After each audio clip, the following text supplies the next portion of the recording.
So I learned how to work the Rosequa. I learned how to create the sigils. We did, all four of us.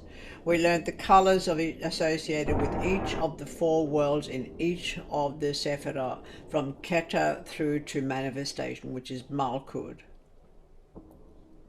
We learned each of the names and how to say them and how to spell them and what each of the exoteric and the esoteric letters mean.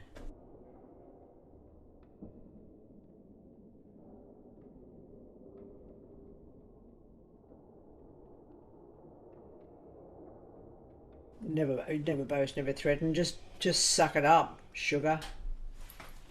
Sugar, really? Really? It kind of brings me to the place in the nature of Ari's question before, talking about the Silk Road and all of those portions, and he was talking about, like, why did we discuss that? For me, on a deeper level, what that story was able to really imprint on me was beyond sort of like the context of the so-called past, was that through understanding those migrations, it's also how Tarot and Kabbalah have traveled through time.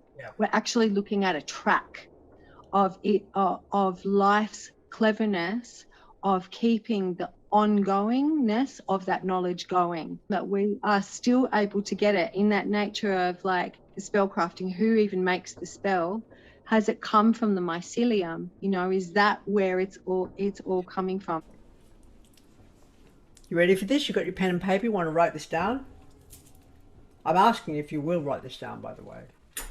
And then we'll have a quick discussion about what this is.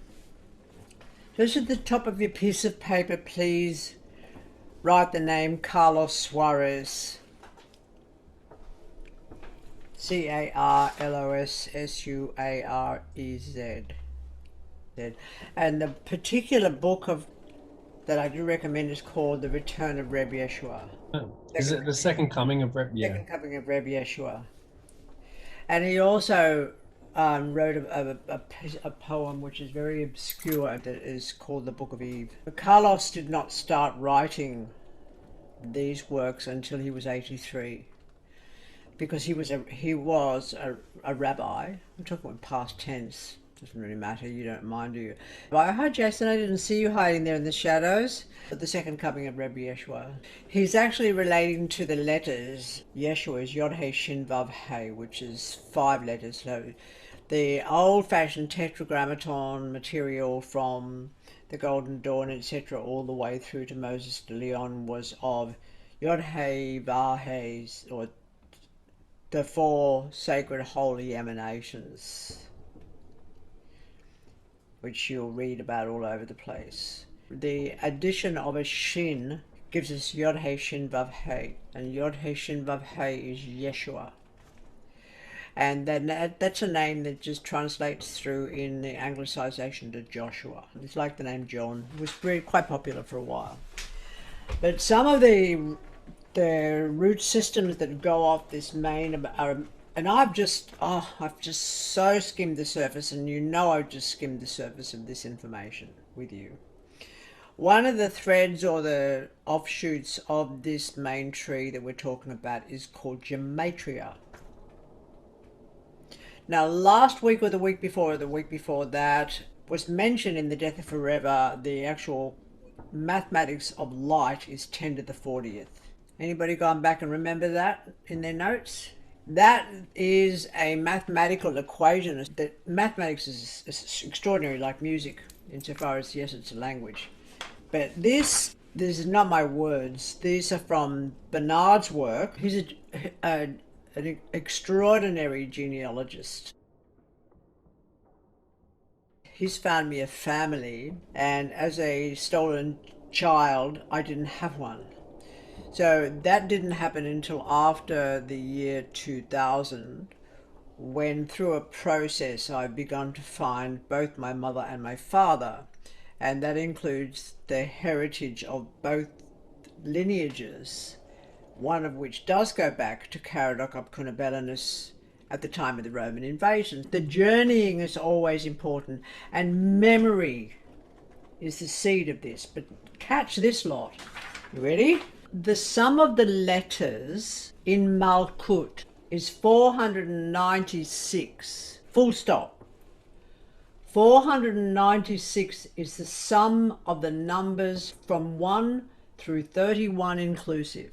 You right? You got that? Pi cubed is 31.0062 infinite. So 496 is the sum of the numbers from 1 through 31 inclusive, and pi cubed is 31. Since pi is the ratio of a circle's diameter to its circumference, cubing this ratio gives a sense of 3 dimensions. Somebody may remember from week 2 me mentioning the cube of the magicians. I'm all the way back there, and I'm just filling in that little spot, and I can see your smile, Danger. Cubing this ratio gives a sense of 3 dimensions, comma, such that adding all the terms, in brackets 1 through 31, unfolds this in a manner of speaking. It struck me at the time I worked this out that it was a kind of shorthand cipher for the world. I haven't finished yet. You got that so far? We up to date? Thumbs up? Okay. All right. Next paragraph. The sum of the letters in Tiferet is 1081. The sum of the letters in Tiferet, which is Tov, Pei, Resh, Tov. Written from right to left, by the way. This is the sum of the sums from 1 through 46 inclusive. You with me so far? 46 is the human diploid number, which is to say there are 46 chromosomes in every human cell, made up of 23 pairs. Back in the day, I recalled that there is a verse in the so-called Book of John where the Jews supposedly said to Jesus, 46 years was this temple in building. Slow down just a tiny bit. I'm writing at full speed, but I'm not quite keeping up. Back in the day, I recalled that there is a verse in the so-called Book of John where the Jews supposedly said to Jesus, now this is myth, by the way, just remember that. Don't get caught anywhere. And the next bit's a quote. 46 years was this temple in building, and you will rear it up in 3 days. But he spoke of the temple of his body, which, remember, we're talking about the 46 chromosomes of the human cell. The sum of the letters in Keter, which is Kaf Tov Resh, is 620, which is 20 by 31. It is evident that the number 31 is significant in regards to the 1st and 10th Sephirot. Next sentence, you with me? Let that sink in before we reduce ourselves to the deliriously stupid construct of past, present, and future. And the last little bit of this is a quote from one of my songs, which is the Song of Levington Blade. There's one sentence that said, the seed is just one season to the seasons of the tree, and the tree is of the forest of the earth that's yet to be. And another in an endless symphony. The seed is just one season to the seasons of the tree, and the tree is of the forest of the earth that's yet to be. This information regarding the tree of life was first recognized in Sumer. Can anybody explain how a so-called simple people can understand and comprehend and pass on the information of the numbers that make up pi, the numbers that make up the human chromosome, and the numbers again that make up pi by relativity to the human chromosome?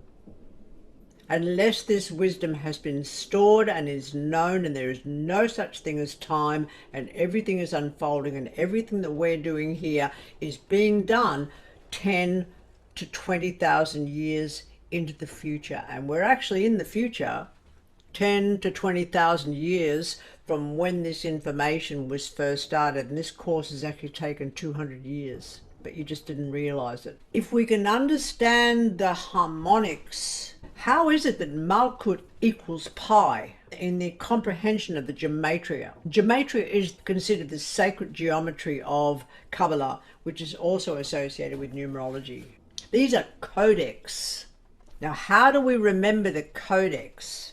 We remember all of this by remembering to remember.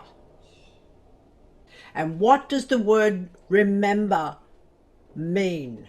To rebody, to manifest. We are manifesting. This is what remembering is. We are re-embodying that which seems to be in an etheric place, and that etheric place seems to be in consciousness, but consciousness is not restricted to the fucking mind, and the mind is not inside the brain. None of this makes sense to the logic of modern day science, but it will, because it always has. And in whose hands does this wisdom lie? The Kabbalist.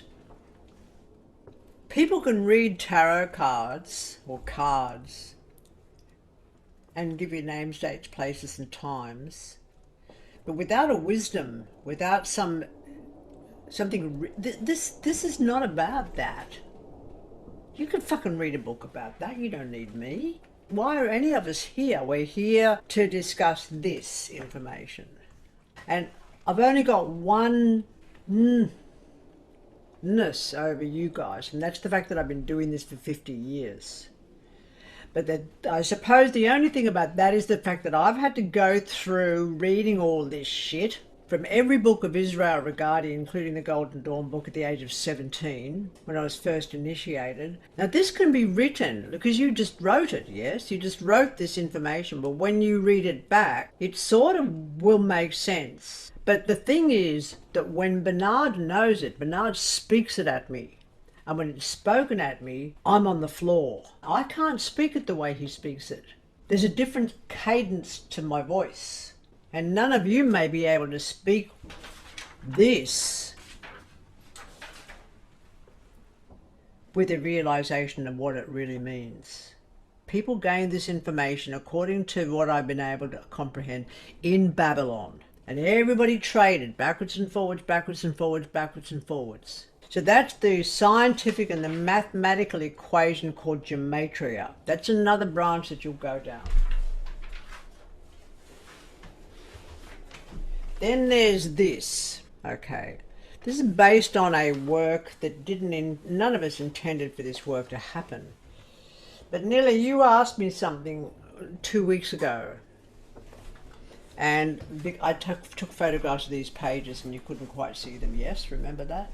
Yeah, I asked you about your encounters with a specific, what we, for want of a better term, we're talking about angelic presence. That was the one that was bringing down the Holy Mother Church. Would bring her to her knees in my lifetime. Mm-hmm. And I said I was told that through an entity, mm-hmm, or a being. We got no words for the ineffable. Okay, so this is a little story that ends up being a very long story, and the reason I changed my name, I was with a very large coven of people back in the 1980s, very large. I explained the lead up to this, which was to do with having the dream and then getting the name Asher. You got all that, yeah? So then the demand was to learn everything we possibly could associated with what's called sigil magic. And I'm not going to give you that much about this because we're at part 1 here and I'm discussing part 10. But just so you know that there is 9 pieces in between that may happen and may come out of discussion, but not for years. And these books smell incredible because they're so fucking old. Okay, what we did was to work ceremonially from the absolute of Keter, following the so-called lightning flash from Keter to Malkut. Now, that process of learning to work sigil magic is very tricky, because the first thing one learns when one is working a ceremonial magic is that one lives in two places simultaneously. One of those places is the manifest world as we know it. Another one is the world of the imagination. And do not let anybody tell you that the world of the imagination is made up. Because as I said earlier, if you couldn't create a table unless you could start with absolute and then manifest the makings of the table. And who thought of a table in the first place instead of sitting on the ground around a sheepskin to eat your dinner with your tribe and your clan?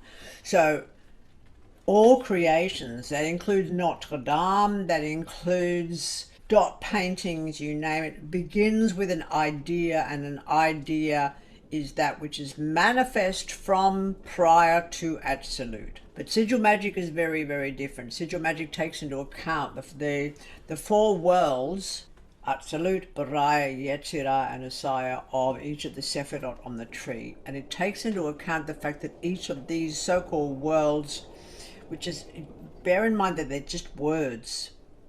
They could use veils. How can a person go from nothing to so-called nothing to so-called something and have it separated up? Can't happen. But we need some kind of expression.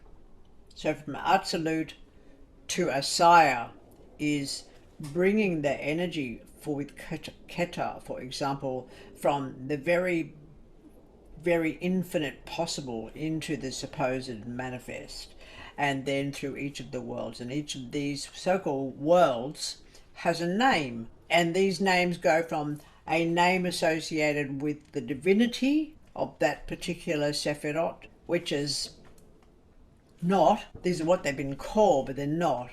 This is the movement of the letters, and each letter has a number, and these numbers are the Gematria.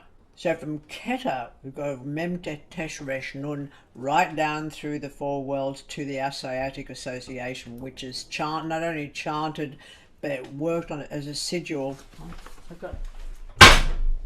I could be considered as teasing, but we have only got a certain amount of space to sit together. So this is the thing called la rose croix. Did I make it? Of course I made it. And it is specific to an ancient technique. And of course it could be looked at from any direction whatsoever. But of course it's covered in letters. And in the middle is this little rose shape. And then you've sort of got four elements coming out from that. But this particular Rose Croix is the equivalent of the Rosetta Stone. And from La Rose Croix comes the ability through certain amounts of information to create what's called sigils. I've got one of them on the side of my head. I just have to say this is my most favourite moment ever so far. If you can keep with me. I'm with you. So, and of course the Rosicrucian tradition was called the Rosicrucian tradition based on the concept of the rose. And who do we know represents the rose mystically and mythically? Mary? Miriam Magdal Edda. Miriam comes from the word Mari. And the word Mari means bitter sea. So some legends have to come to us some ways and some legends come to us other ways. And I'll talk about the journey of the old Silk Road, but it's still a similar journey to the journey of Magdal Edda. And Magdal Edda means of the high tower.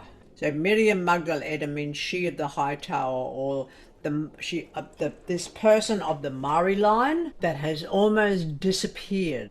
But of course, just like on Mona, not everybody got killed. Or there would not have been this thread and this weaving of the Mari line all the way through the Middle Ages to the current day. La Rose Croix is the French term for the rose cross. Now, the information regarding this technique of ceremony was written up by Israel Regardie in his book, The Golden Dawn, which is about this thick.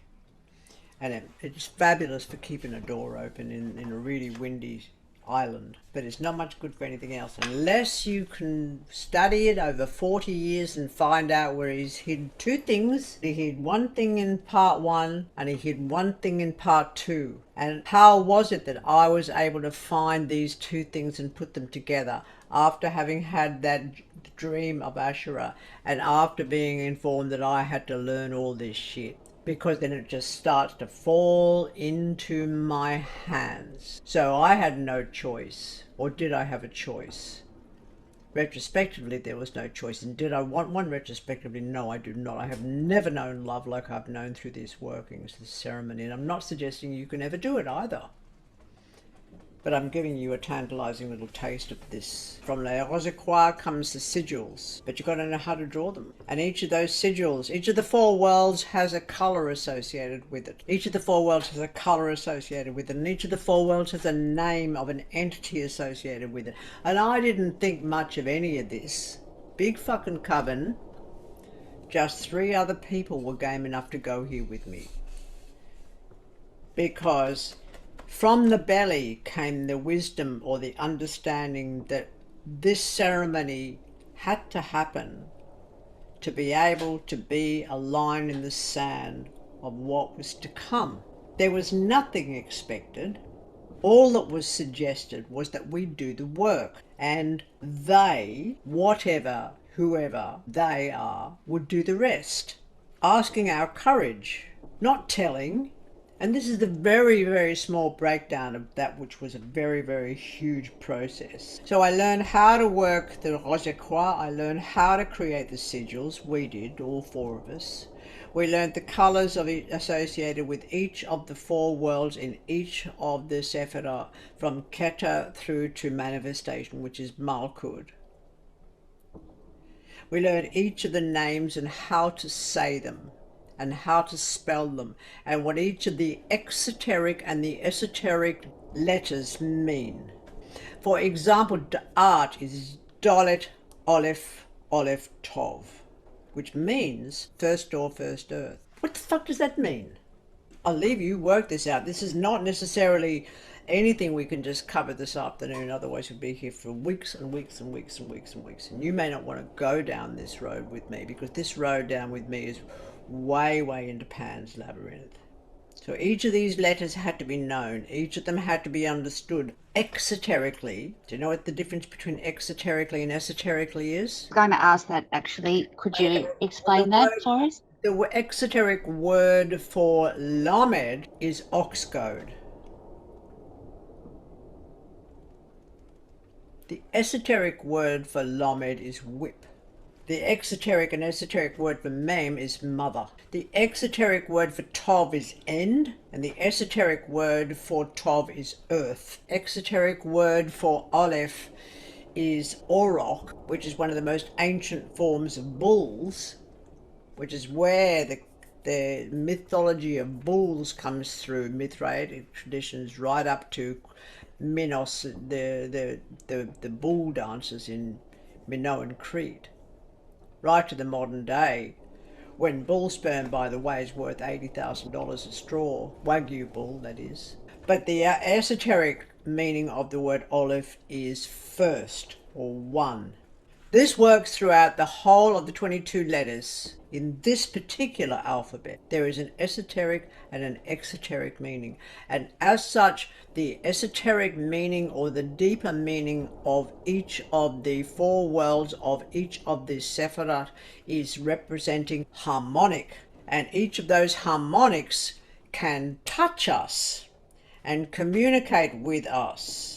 Now, I don't know whether any of you have ever experienced a plant in a pot that when the plant is root bound and you walk past that plant and heard it going because it can't breathe. Well, I can't go into a Bunnings without picking all these bastards up, because they demand to be picked up and taken out and given their freedom. And I can say to each one of those plants, it mightn't be for a long time, but it will be for quality. It's the same way as Robin Wall Kimmer understands and talks about the maple and says to the children, no, the maple tree is not ready because the snow hasn't moved back away from maple person yet. This is interspecies communication. This is inter-hierarchical communication.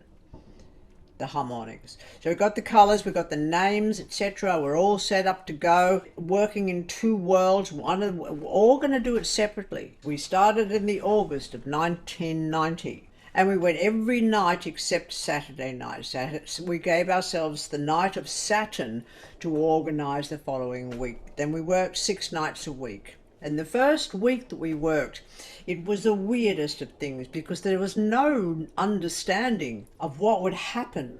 It was just do the work, which is to do the physical dance, to do the chant of, to know the meaning of each word. So the intention was in each of the letters of each of the names that we chanted. And then to go into meditation and just basically, without saying anything, it was just take. It felt if we were going to die, it was going to be then, willingly. This was the moment when you say, I can die now because if you need this from me, you've got it. That's not what happened. So all four of us were working in separate nematon. And we'd sit, for example, at the place that we called an altar. And on that would be our candles, the incense, the whole works, the whole four elements of earth, air, fire and water. And included in that are these empty books. Just in case we needed to take notes of something, not for any other reason. But what happened was automatic writing. And even when I was working with chant of the absolute of Keter, which is Mem Tet Teteresh Nun, the letter Tet, which means exoterically the serpent or the snake, is the creature of the deep or the self in the deep or one's own absolute strength of being. But instead of hearing Tet Tet, I had an echo, and the echo said death, death. Saddam Hussein invaded Kuwait that night. And then Virginia, who is one of the four, kept getting this dream, and in the dream she keeps hearing, sleep upon the baby in the cradle, the peacock throne. Sleep upon the baby in the cradle, the peacock throne. And everybody's talking to me, they're going, oh, Persia, that was called the peacock throne. So I got my Funk and Waggle dictionary out and I looked up peacock. And it had nothing to do with the peacock throne. It says this is the constellation of Pavo that rises every August above the horizon in Australia and can only be seen all of August, which is the exact length of time of most of this work. We keep writing every night. We didn't know until we got together on the Friday night that we'd all written the same thing. The same information was given to 3 out of 4 of us. And the fourth person, Glynis, would dream the information the night before we did the ritual work. Lila asked a question. We talked about what's happening with the so-called church, and which is a legal fiction that is got its soul essence in some of these books. And yes, if Artemis is still here, that does include the book of Ezekiel. But if I was to repeat what you asked, it wouldn't make any sense until I discussed this. Because which one of you knows that sapphires and thrones is associated with Binah on the tree in the 4 worlds? None of you. So what's the point of telling you something without context? So here we are, 28th of August, 1990. This is Chesed, the blue room. So I'm sitting in front of my altar, but I'm in this blue room. I can see it as clear as anything with my eyes closed. Absolute, I write. Trouble with chant. Ended up chanting Aleph Lamed Mem. Aleph Lamed Mem. Saw like a walkway through trees like elm. Small tinkling bells hanging from all the branches, tinkling in the wind. Braya, I drew the sigil in the dirt in an area of the walkway. And a child of about 4 years comes towards me and says, hello. I said, hello. And he points at the diagram. He says, I know that. It is the sigil of the archangel Tzadkil. Right then I'm going to stop you from thinking an archangel's got anything to do with a fluffy winged thing. So I'll repeat that. It says, it's a sigil of the archangel Tzadkil. And he says, that's me. I said, you're just a child. He said, I know that. I said, what is this place? Home.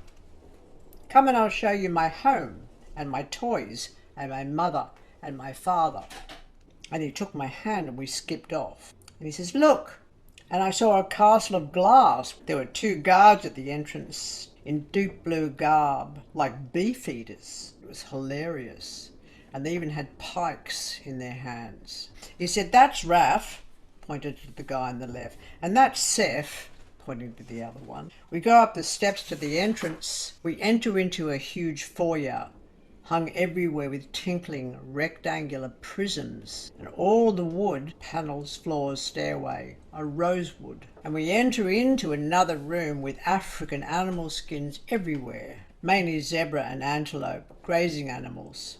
That was important to remember. There is a fireplace and it's blazing, a low table before it with a leather-bound book on it. The child turns the first page and it says Chapter 1, The March. He said, "We were there on the march." I said, "Who?" And he thinks says an image meaning his forebears. I say, "What is the march?" And he says, "A history of tomes." I said, "What are the tomes?" He says, "The knowledge of the way through." I said, "From what to where?" He said, "From over here to over there." I said, "I don't understand any of this." He said, "Silly fucking humans." And he grows and grows and grows like a living blue flame. He says, "Is that better? Uncross your feet." And I realised I had them crossed at my chair, just blocking energy. I said, "What are you now?" He said, "Tzadkil. I am the holder of the keys of your inheritance." He says, "Your father's name written on the pages of the Book of Lies." I said, "What do you mean?" There was silence. I said, "What is the Book of Lies?" He said, "Truth." I said, "You talk in riddles." He said, "You hear them as such." I said, "Can't you just talk straight?" He said, "Why?" I said, "So that I can learn what I'm here to learn." He said, "You already have. I'm the master weaver of illusion. My mission is the Holy Mother Church. I will bring her to the front pages of the book." And then I saw the clear image of an insect in spider's web, and he said, "I will bring her to her knees in your lifetime." And since that time, the pedophilia of the church and other misbehaviours have started coming to the surface, one after the other after the other. And that included that banker who worked for the Vatican who hung himself under the bridge. Do you remember that? If not, it's worth looking up. And you know why I mentioned things to do with the old Silk Road, Ari? So that people can remember and have a little look. Because if you can't remember all the history that we're supposedly going to know, you're not going to be able to remember any of the cards and any of the patterns that comes from that. But there's more. Do you want to know more? Or should we stop now? More. Okay. And that's its back page. And there is so much more to this, but it will take you a lifetime to discover it, if it is your destiny to discover it. The more you can work the art and understand what those words from Bernard associated with Gematria are, the closer you're going to come to realizing that we're on the tip of something insane. And that's why I can write about in the book of Genesis about the future. So the Magdalene lineage, which is always thought of in Christian terms as Mary Magdalene, is the story of Miriam Magdalene, or she of the high tower. Now, what the fuck is the high tower? And if you haven't read about it, yes, Bejon, Lincoln and Lee started the process with Holy Blood, Holy Grail, but it's much more than that. There are roads through forests that we need to uncover the brambles from. Otherwise, we are threatened with being a trivial species. And what happens to a trivial species? Munch, munch. All right, so your grimoires are works of art. See if I can find you a little bit here. This is one. And I'll read it to you, and then I'm going to stop and we'll get back to your questions. It says, "By the blood and by the book, by the bread and breath itself, by the bridge and by the bell and by the balance, I bid thee come. By the candle, by the crescent, by the cauldron in the cave, by the chalice, by future's children within the circle, I bid thee come.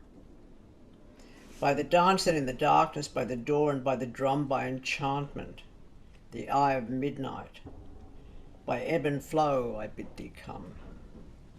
By the feather in the field, by the finger of the flame, by the feelie in the forest beside the fountain, I bid thee come. By the gate, the watcher waiteth, by the girdle of the stars, by the grail, by the blacksmith's hammer, by hand alone, I bid thee come.